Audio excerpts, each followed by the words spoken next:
जब कोई हमें रिजेक्ट कर देते हैं तो हमें अंदर से बहुत ही ज्यादा बुरा लगता है और हम ना चाहते ये बात सोचते हैं कि जब हम इतने अच्छे इंसान हैं इसके लिए, जब हमने इसके लिए इतना कुछ कर लिया मगर इसने फिर भी हमें रिजेक्ट कर दिया, तो इससे 100% है कि सबक सिखाना चाहिए। जब कोई हमें बेफालतू में इग्नोर करने लग जाए, एवं हमें इग्नोर करने लग जाए, तो मन से एक फील उठती है कि इसको सबक तो सिखाना ही पड़ेगा, सबक तो सिखाना ही पड़ेगा, क्योंकि ये गलत किया है इसने हमें हर्ट किया है। तो आज की इस वीडियो में मैं आपको कुछ ऐसे ट्रिक्स, कुछ ऐसे टिप बताऊंगा जिसने आपको रिजेक्ट किया ना उससे बहुत ही ज्यादा अफसोस होगा। जिसने आपको इग्नोर किया ना वो दिन ब दिन पछताती ही रहेगी।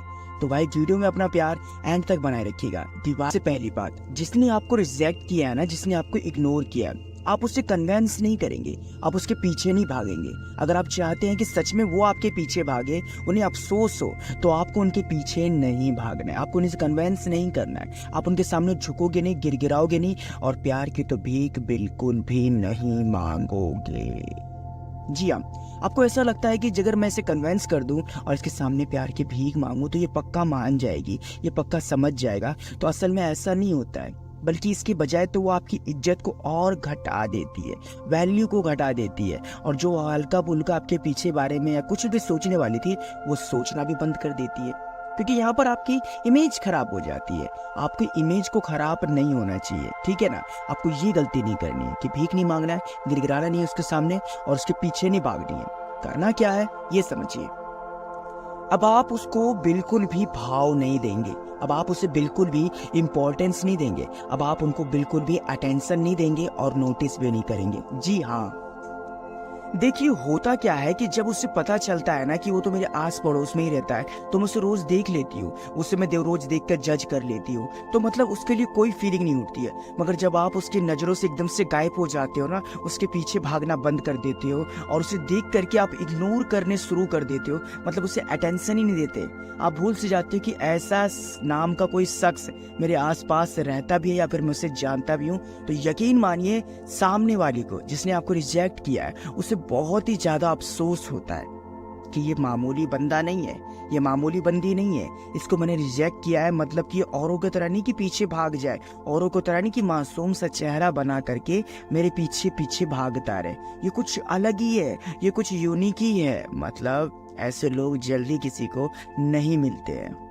यकीन मानिए आपको ये चीज करने से ना आपके पार्टनर के ऊपर एक अलग ही इंप्रेशन पड़ता है, एक अलग ही तरीके से वो आपसे इंप्रेस हो जाती है। उन्हें ऐसा लगता है कि ऐसे इंसान तो को मैंने पहली बार देखा है, वरना मैंने तो देखा है कि अगर कोई इंसान किसी को मना कर दे फिर भी उसे वो कन्वेंस करता है, उसके पीछे भागता है कि मान जाओ ना यार, ऐसा मत करो ना यार, मुझे हर्ट होता है, प्लीज ना समझो ना, कुछ भी ऐसा होता है ना। मगर आपने सब चीजों को अपोजिट किया है, तो आप सबसे अलग हुए। एंड इसके अलावा आपको एक चीज और समझनी चाहिए कि उसको बेचैनी तो डालिए यार, थोड़ा सा उसे परेशान तो करिए। जैसे कि आप उसे महसूस कराइए कि अब तुम जहाँ रहती हो ना वहां तो मैं बिल्कुल भी ठहरने वाला नहीं हूँ। जितना हो सके ना उतना उसे कम दिखाई दीजिए, ताकि वो आपके बारे में सोच सके कि उस लड़की ने मुझे उस समय प्रपोज किया था, उस लड़की ने मुझे वहां पर दिखी थी और मैंने उसे मना कर दिया, उसके बाद तो उसने मुझे दिखना ही बंद हो गया। तो मैं उसे देखती भी नहीं हूँ, कहाँ रहता है, क्या करता है, पता ही नहीं चलता है। हालांकि वो इस क्लास में आता था मगर अब तो क्लास में दिखता भी नहीं है। इस ट्यूशन में मेरे साथ पढ़ता था मगर वो शायद उसने ट्यूशन ही चेंज कर दिया हो, उस कोचिंग को जिसने चेंज कर दिया हो, और अगर वो रहता भी है तो वो ऐसे रिएक्ट करता है जैसे कि मैं क्लास में आती ही नहीं हूँ। इस तरीके से वो करता है। यकीन मानिए आपके पार्टनर बहुत ही ज्यादा परेशान होने लग जाएगी।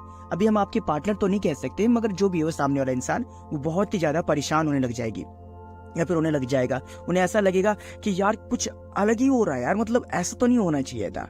भाई तड़पाने का सबसे बड़ा और बेस्ट ट्रिक होता है, ये सबसे हेवी ट्रिक होता है किसी को भी सबक सिखाने का, समझ गए। एंड इसके अलावा एक चीज और समझिए, और अक्सर आपको रिजेक्ट इसलिए भी किया जाता है क्योंकि उनको ऐसा लगता है कि आप उनके लायक नहीं हो। ये फ्रेंड 80% बॉयजों का और गर्ल्सों का मैटर होता है। उनको ऐसा लगता है कि मैं उनके लायक नहीं हूँ, इसलिए उन्होंने मुझे रिजेक्ट कर दिया। उन्होंने मुझे मुंह पे कह दिया कि एक तरफ देखो मुझे और एक तरफ देखो अपने आप को। इस तरीके से रिजेक्ट किया जाता है। हालांकि ये सवाल बहुत कम लड़कियां, बहुत कम लड़के पूछते हैं एक दूसरे से कि देखो तुम मेरे लायक नहीं हो इसलिए मैं तुम्हें पसंद नहीं कर सकती, या फिर नहीं अब हम और नहीं रह सकते, या फिर ये चेंजिंग चाहिए, कुछ भी है ऐसा। तो उसके लायक नहीं, उससे बेटर बनने की कोशिश करो। हमें तो ऐसा लगता है कि उसने हमें इस चीज के लिए मना किया तो हम ये चीज बना लेंगे तो ऑटोमेटिकली वो हमें एक्सेप्ट कर लेगी। भाई उसी के लिए क्यों चेंज होना, अपने लिए क्यों नहीं चेंज होना? खुद से सवाल करिए यार, आप खुद को समझने की कोशिश करिए। तो अपने अंदर भी बदलाव लाना बहुत जरूरी है, ठीक है ना। अगर आपको अनफिट कह करके रिजेक्ट किया गया था तो आपको फिट होने में कितनी ही मेहनत लगेगी यार। थोड़ी बहुत डाइट फॉलो करना है, थोड़ा बहुत डिसिप्लिन रखना है, ऑटोमेटिकली आप फिट होने लग जाओगे। अगर आपने इस तरीके से रिजेक्ट हुए कि आपके पास तो पैसे नहीं होते, आप जॉबलेस हो, आप तो बस 24 आवर्स मेरे पीछे पागल ही रहते हो, कल को मैंने कुछ आपसे मदद मांगी तो आप क्या कर लोगे? तो इस चीज को इम्प्रूव करो ना यार। कितना समय लगेगा आपको? ज्यादा तो 6 महीने, मगर ये जो आप सालों से तड़प रहे हो, सालों से आपकी बातें माइंड में घूम रही है, फिर किसी भी तरह की बात होती है इस तरीके से अपने जीने की इच्छा भी कम कर दी है ना। इस चीज को चेंज करो।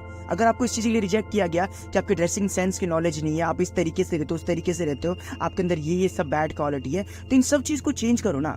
एक आप ही बात बताओ, एक जैसे आप इंसान हो वैसे इंसान से अगर कोई फिर से मिलना चाहे तो क्या वो मिलना चाहेगा? नहीं, वो बोलेगा कि नहीं यार मेरे से इंसान नहीं चाहिए, मुझसे बेटर होना चाहिए, क्योंकि मैं तो ये नहीं करता, मैं तो वो नहीं करता, मेरे को साथ तो ऐसा नहीं होता, वैसा नहीं होता, मैं डरपोक हूँ, मैं ये हूँ। तो ऐसे इंसान से वापस क्यों होना चाहिए? नहीं ना।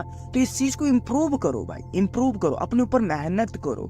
जिस चीज के लिए आपको मना किया गया उस चीज को इतना ज्यादा डेवलप कर लो कि वो देख करके नजर ना मेरा बैठ से उनको ऐसा लगे कि यार मैंने सच में इसको रिजेक्ट किया था, सच में मैंने इसको बोला था, नहीं यार ये वो इंसान नहीं हो सकता, इसके अंदर तो इतने बदलाव हो गए, ये हो गया वो हो गया। समझ रहे हो? अभी बोलोगे, बहुत से लोग बोलेंगे सर ये प्रैक्टिकली नहीं है, ये तो ज्यादा हो गया। भाई बिल्कुल प्रैक्टिकल है। कैसे? आप अपने लुक को नहीं तैयार कर सकते, ड्रेसिंग सेंस नहीं बना सकते बेटर, अच्छा जॉब नहीं पकड़ सकते क्या है, अपने आप को फिट नहीं कर सकते क्या, अपने आप को करियर में ब्राइट नहीं कर सकते क्या? भाई मिनटों का काम है। और आज के टाइम में तो भाई पूछो मत ना यार, इतने लोगों को कॉन्टैक्ट होते हैं ना कि भाई तुम ये जॉब दिलवा सकता है, भाई तू ये कर सकता है, वो कर सकता है, यूं ही हो जाता है। इतनी टेंशन लेने वाली कोई बात नहीं है। बस आपको इतना समझना है कि नेक्स्ट टाइम से उसको अफसोस होना चाहिए कि मैंने इस इंसान को रिजेक्ट किया। अपने आप ही आपको समझ में आएगा कि मुझे क्या करना है और क्या नहीं करना। क्लियर? एंड इसके अलावा एक बात और समझिए, बहुत से लोगों को ऐसा लगता है कि पर्सनैलिटी कोई मैटर नहीं करती है हमारे अंदर, हम जैसे हैं लोग हमें वैसे ही पसंद करना चाहेंगे, हम जैसे हैं लोग हमें ऐसे ही बनाना चाहेंगे, और अगर हमें बदल कर अपना रहे हैं और बदल कर पसंद कर रहे हैं तो इसका मतलब है कि वो हमारे साथ समझौता कर रहे हैं, है ना। बहुत से लोग ऐसे सोचते हैं, मगर मेरे भाई यकीन मानिए आपकी पर्सनैलिटी भी बहुत ही ज़्यादा मैटर करती है किसी भी इंसान को अट्रैक्ट करने में। आपने कई बार ऐसा नोटिस किया होगा, मॉल में, मेट्रो के सामने, किसी होटल में या किसी पार्टी रिसेप्शन में जाते हो ना, वहाँ पर कोई एक ऐसी लड़की होती है, कोई एक ऐसा लड़का होता है, वो भले किसी से बात नहीं कर रही होती है मगर उसकी पर्सनैलिटी देख करके आप एकदम अट्रैक्ट से हो जाते हो। आपको ऐसा लगता है कि मतलब उस इंसान को देख यार वो भले किसी से बात नहीं कर रहा, वो उसके खड़े होने का तरीका, उसके बैठने का तरीका, उसके बात करने का तरीका, उसके देखने का तरीका, उसके खाने का तरीका, मतलब कुछ अलग ही होता है ना। तो ये सब चीज़ें आप अपने अंदर क्यों नहीं डाल सकते हो? आप अपने आप को क्यों नहीं समझा सकते हो कि मतलब इस तरीके से मेरे को अपनी पर्सनैलिटी भी इम्प्रूव करनी चाहिए? कि पर्सनैलिटी से भी कम से कम नहीं भी तो नहीं 80% लोग अट्रैक्ट हो ही जाते हैं। तो आपको अपनी पर्सनैलिटी के ऊपर भी थोड़ा सा ध्यान देना पड़ेगा। जी हाँ, पर्सनैलिटी तो सीखिए, कैसे बैठते हैं, कैसे उठते हैं, कैसे बात करना चाहिए, कैसे सुनना चाहिए, कैसे किसी को जवाब दे, कितने बड़े कितने छोटे, कितने को रिस्पेक्ट है कितनी को नहीं। हालांकि मुझे पता है कि आपको ये बात पता तो होगी, मगर इस चीज को एक्सेप्ट भी करिए। यकीन मानिए ये चीज आपको बहुत ही ज्यादा आगे तक लेके जा सकते हैं। समझ गए?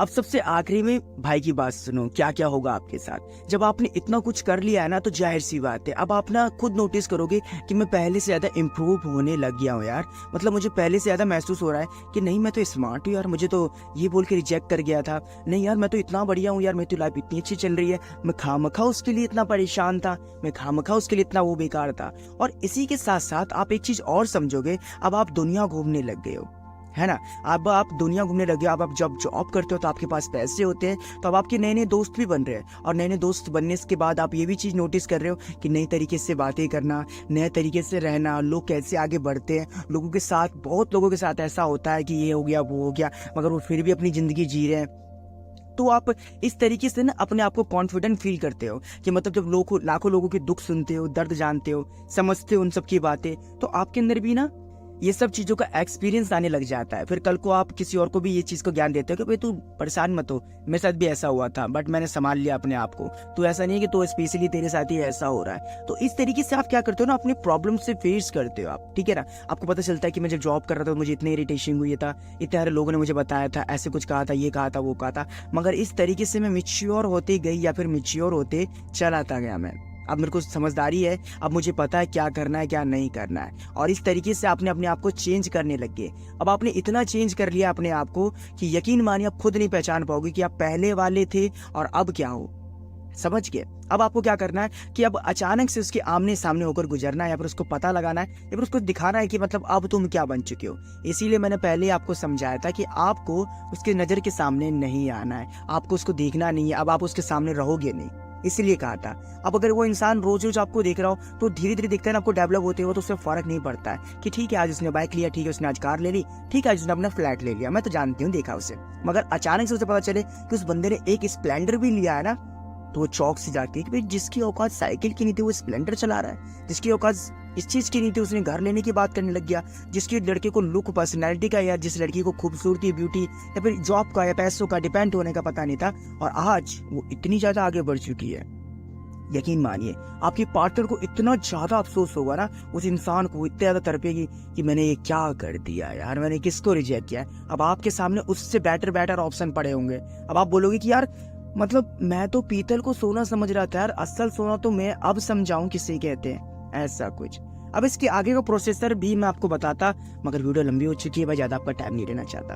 अगर आप लोग इस वीडियो का पार्ट 2 देखने में इंटरेस्टेड हो, उसके लिए पार्ट 2 कमेंट करिएगा, मैं जल्दी एक्सप्लेन करके आपको समझाऊंगा। कोई भी प्रॉब्लम है आप इंस्टाग्राम पर आइए, फॉलो कीजिए, हम आपकी मदद करने की पूरी कोशिश करेंगे। बस इस वीडियो पे एक लाइक करना, दिवाली